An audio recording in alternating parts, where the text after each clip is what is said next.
Welcome, friends, to another edition of Economic Update, our weekly program devoted to the economic dimensions of our lives: jobs, debts, incomes, yours, mine, our children. I'm your host, Prof Wolff.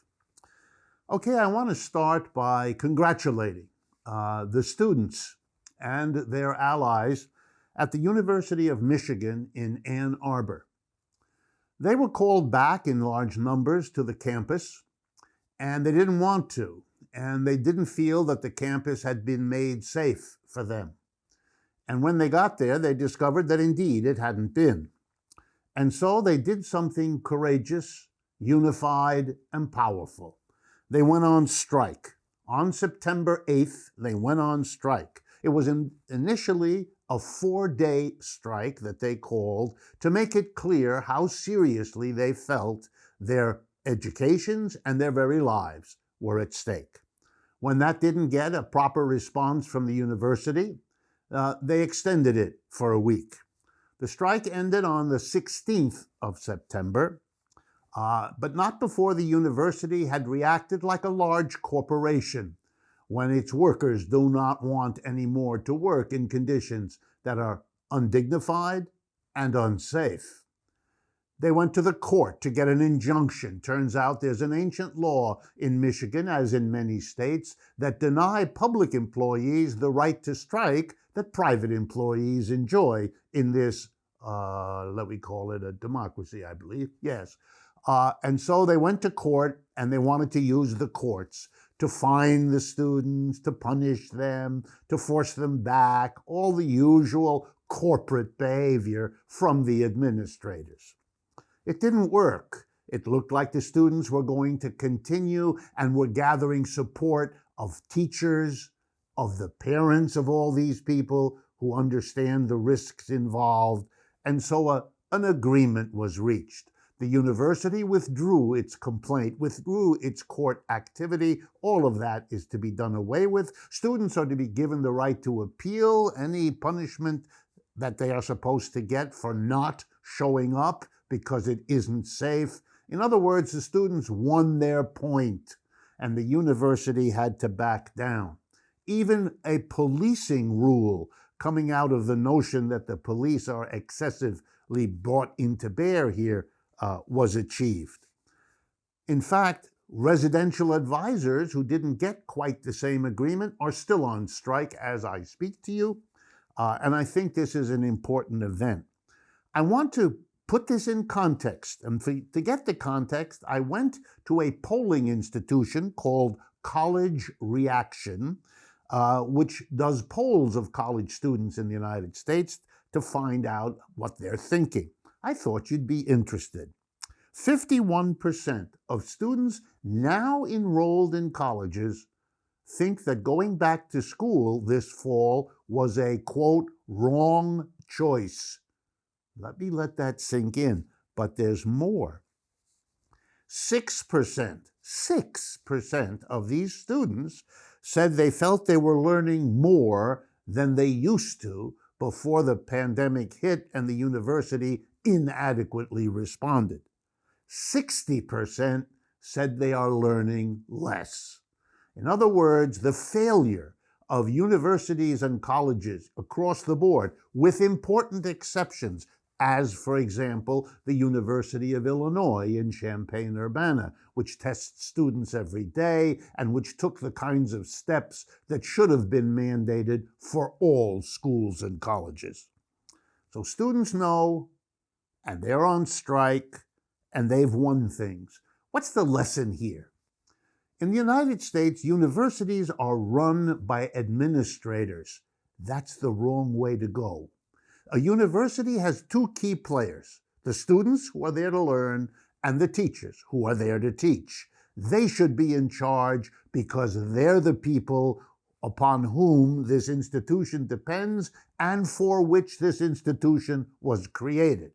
But what has happened is that over time, the model of the corporation dominated and took over the universities, so that a small group of administrators who were originally there to facilitate education have become its masters. It's a bit of a Frankenstein story if you think about it. You create something and it becomes your dominator instead of your creation. Very strange, very sick, and being fought by students all the time, and now with the pandemic in an urgent, dramatic way. My hat's off to the courageous students and their allies in Ann Arbor, Michigan. My next update has to do with a pharmaceutical giant corporation, Johnson & Johnson. They are now the target of the New York State Department of Financial Services, which has gone into court lodging a legal complaint that Johnson & Johnson falsely advertised opioids to the elderly, downplaying risks of side effects and downplaying the likelihood of addiction. The Center for Disease Control in the United States says 400,000 deaths from opioid overdoses have occurred in the United States since 1997. 400,000 people who died from an overdose. What did Johnson & Johnson offer? They have offered, and they did this after in an Oklahoma decision last November, they were fined $465 million just for phony opioid marketing in the state of Oklahoma. So they've offered $4 billion to settle all claims by all U.S. cities, states, and citizens. That works out to $10,000 per dead person. That's how much Johnson & Johnson thinks a life in America is worth. Talk about respect for human life. Not at Johnson & Johnson, and they are a health company, don't you know? What is going on here is extraordinary. It is the putting of profit ahead of everything else, literally, including human life. So I looked up Johnson & Johnson to see what $4 billion, which might sound like a lot to you, amounts to. And here is what I found out. In 1 year alone, 2019, the last year for which I could get numbers, the profits enjoyed by Johnson & Johnson were $23.3 billion. So over 23 years, they contributed to 400,000 deaths. And what they offer is a trivially small percentage of 1 year's profits that they earn. In other words, killing people is like a bump in the road for the profitable pharmaceutical giant. What's in order here? Well, at the very least, we have commissions of government that oversee other industries. You know, we have utility commissions in every state of the union, making sure that the electric company and so forth don't abuse us.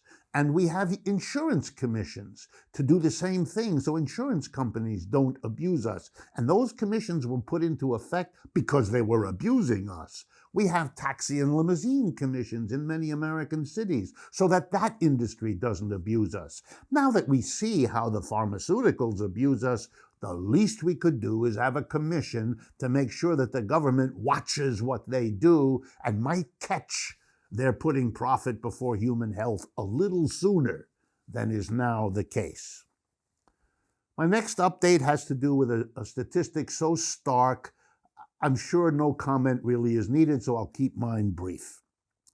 In the period between March 18th of 2020 and September 15th of 2020, the 643 wealthiest Americans, their combined wealth rose by $845 billion.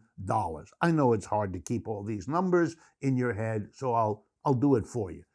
The average increase of the 643 wealthiest Americans, their wealth increased on average more than $1 billion per person. This is over the exact same period that over 60 million Americans had to file for unemployment compensation because they lost their job, they lost their income from the job, and they are suffering as they use up their family resources, their savings, if they had any, their friends, their neighbors.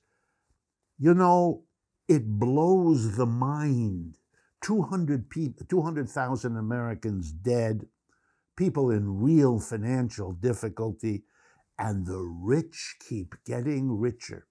If we taxed the increase in wealth of the 643 wealthiest Americans that they've gained, they still would be the 643 wealthiest Americans, but we would have the $845 billion to do something about the American economy. And you know what $845 billion would do? Would have allowed every restaurant in this country to be reorganized, occupy a larger space with more distancing between people, so that that component, for example, of every city, of every town, of a part of our lives would have been restored safely. No, we didn't do that, threatening our cities, threatening our communities, hurting all the millions of people who depend on restaurant jobs, including, by the way, many students who can't afford school anymore because they didn't get the job over the summer working in that resort or in that restaurant. We could do such useful things, but we didn't in our capitalist system. We used $845 billion not to help us through a supposed national emergency, but to make the richest people richer. I can't think of a more dramatic way to support the following sentence. Capitalism is an unjust system, extremely unjust, in extreme moments like now. And so I take my hat off to the governor of New Jersey. I'm surprised I'm doing that. Why? Because the governor and the legislature worked out a new additional tax on millionaires to help New Jersey through. It's not a big deal. It got more press than you might imagine. It raises the tax rate on people earning between $1 and $5 million a year from the rate it was before, 8.97%, to a new rate, 10.75%. So an increase of roughly 2%. Okay, I get it. On the amount over 1 million up to 5 million that you earn. Not a big deal. We'll raise $390 million, which that state will use to help its people. The millionaires will still be millionaires, but the people of New Jersey will get a boost. You know why it's important and why I'm mentioning it? Because it's a straw in the wind. Watch out, millionaires. This is coming all over America. New Jersey deserves the role of pioneer in finally recognizing that taxing the super rich is long overdue in this society. Last one we have time for. Lots of numbers are being thrown out about unemployment. The most popular one is a very limited measure, which says it's 8.4%. So here's what I did. I counted the number of people now qualifying for unemployment and getting it, state unemployment, federal unemployment. It turns out to be 30 million. And if you do that as a percentage of the labor force, it's 18%. That's who's unemployed. One of the worst in American history. Well, we've come to the end of the first part of today's show. Before we move on, I want to remind you that we've just released my third book with Democracy at Work. It's called The Sickness is the System: When Capitalism Fails to Save Us from Pandemics or Itself. It's a compilation of essays that aims to explain how and why capitalism is the sickness underlying all of the symptoms. Go to democracyatwork.info/books where you can get your copy today. I want to thank our Patreon community as always for their ongoing invaluable support. It helps make this show and other work we produce possible. It's greatly appreciated. Stay tuned after the break for our guest, Mexie, a YouTube sensation and host of the popular podcast Vegan Vanguard. We will be right back.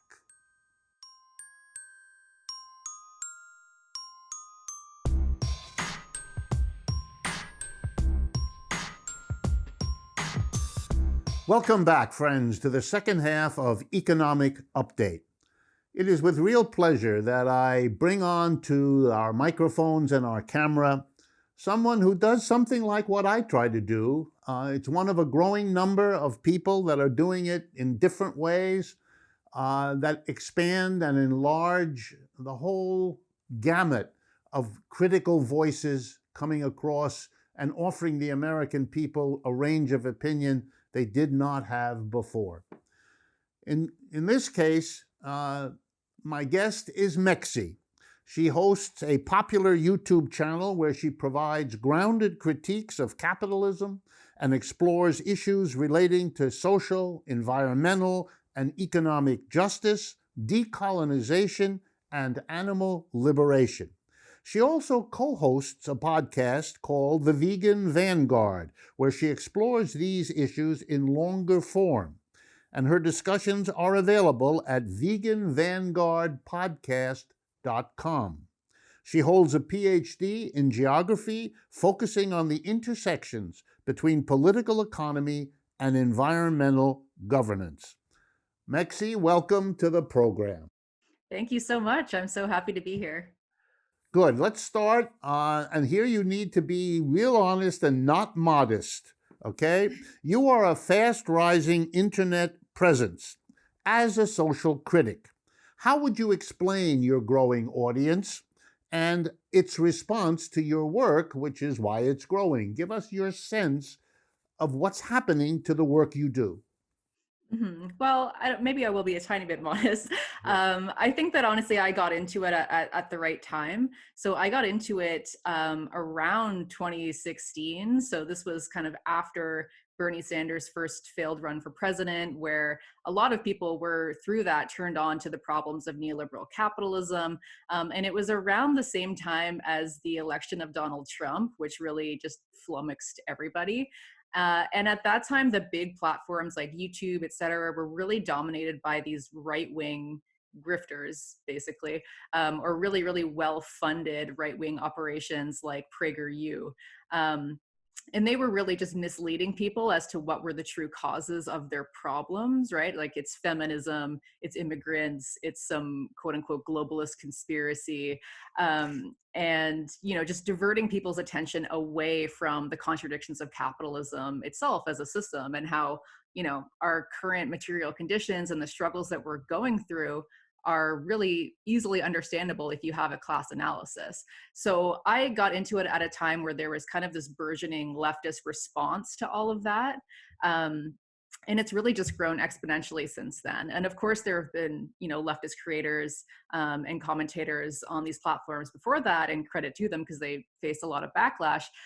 But I think post 2016, there is this real hunger for this kind of political education, one that could adequately make sense of the struggles that people were facing in their daily lives, like they're drowning in debt. Young people can't expect to be homeowners, let alone retire at any point in their lives. Inequality is skyrocketing.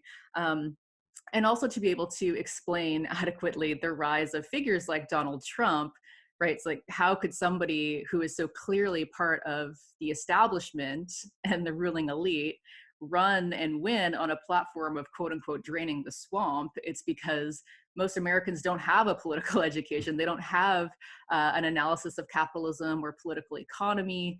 And they don't understand the different economic ethos of the different parties that they're voting for. So, when a Republican capitalist comes along and says that I'm going to fight for the little guy, people believe that. And the irony is just completely lost, right? So I think there is just really this appetite for this kind of political education, and especially with the crises going on right now, I feel like left media is so important, and people are responding to this work because we are actually providing analysis that makes sense, and we can actually point people towards effective solutions, and that's something that the right wing or even the liberals can't actually provide because they're just fighting capitalism with more capitalism plus nationalism, right? So I think that's why there's been such a positive response to my work and to all of the other left media creators, and your channel and yourself included. And I just hope that we're in such a crisis right now in capitalism, and people are being radicalized either towards the left or towards the right. And I just hope that with this burgeoning kind of left critic sphere, we can capture enough people's imagination and attention, and point them towards actually organizing in their communities and their workplaces, et cetera. So Well, that's it. That's what we try to do as well. So, I mean, welcome to the club, let's call it. One of the things that I find particularly interesting in your work, and that I'd like you to comment on, is that you try, if I understand correctly, watching your work, you try to bring together a critique of capitalism based in economics, together with a broad commitment to social justice, together with a concern for veganism and everything about this kind of new way, or not so new, but a different way of dealing with our natural environment in terms of our eating habits and so on. This bringing together of different social movement impulses into one composite program, and in your case, one composite person, this is crucial. This is what has to happen if all these different movements that kind of are on the left become conscious of that fact and get together. So I'd really like you to tell us sort of how that happened in your life and then becomes the project, in a sense, of your work. hmm well, in my life, I was into, I guess, anti-capitalist politics prior to my veganism. I think actually when I was in university, I was in environmental studies. And so I learned kind of simultaneously the impacts that capitalism has on our environment, which are devastating, and then also the impacts of animal agriculture on our environment, which are also devastating. And so I kind of got into these two modes of politics simultaneously. But then later, as I started to learn more and kind of got involved with more radical anti-speciesist voices, I started to make these connections. Like, they just became a lot more clear for me. And now I really, really advocate for that in my work. So I would actually swap the word veganism. I try to say anti-speciesism or animal liberation, just because anti-speciesism is a movement that understands that human oppression and animal oppression are interlinked, through colonialism and capitalism and all the rest. And so it really seeks to fight the root causes of this oppression, and kind of expand the idea of liberation to be one of total liberation. Whereas veganism in the mainstream, I mean, I argue for veganism as a political stance against the commodity status of animals. And as, someone who adopts that stance, you'll incorporate that into your life as much as is possible and practicable. But in the mainstream, veganism is often just associated with consumerism, or just changing what you buy, and it's considered bourgeois because under this capitalist system, not everyone can necessarily consume perfectly all the time. So I do kind of make that distinction. The consumption piece is still important, right? The UN has said many times that eating a plant-based diet is the single best thing that an individual can do to cut their carbon footprint in half. So if you have the means, that is important. But as we know, with the broader political analysis, we can't consume our way out of capitalist crisis. And if we're still operating within a capitalist system, but we're all consuming plant-based, that's still not going to be environmentally sustainable. So yeah, in my work, I mean, I actually just did a video, shameless plug, called Speciesism, Capitalism, and Pandemics, where I talk about a lot of these intersections and how they've played out through the COVID pandemic and what's been happening to slaughterhouse workers, what's been happening to animals. I mean, hundreds of thousands of animals had to be killed, that weren't going to end up as food for anybody, and their bodies were just put through wood chippers and spread out on these big compost heaps. Meanwhile, millions of Americans are lining up at food banks because they've lost their job due to COVID, or there's shortages at the stores. So the system is just completely brutal, it's ineffective, and it harms both humans and animals. So yeah, if you're interested in more of those links, you can check out that video, because I do go into, slaughterhouse workers and racial capitalism and how this is all linked. It's also linked with, patriarchy and other things. So yeah, I just, as much as possible, I try to incorporate all these things in my analysis and encourage people to incorporate these things in their fights on the ground through direct action. Well, I think it's very politically important. I really can't stress it enough that you're doing that, because that's helping people put these things together, to begin to see that a person fighting for those animals that were senselessly killed is part of the same thing that other people are striking at a workplace or are demanding a different governmental reaction to the pandemic, that these are, and that if we do get together the way you try to make it happen on your programs, we will all be more able to realize these objectives. It's that lesson in organizing and coming together that's made very tangible in your work. Okay, dangerous as this is, I'm going to ask you, what do you think about the crazy election season that we're in? Right, we're all drowning in it. We're all surrounded by it. The mainstream media can seem to get no end to it. But I want to know how someone from your perspective thinks about all of this. Mm-hmm.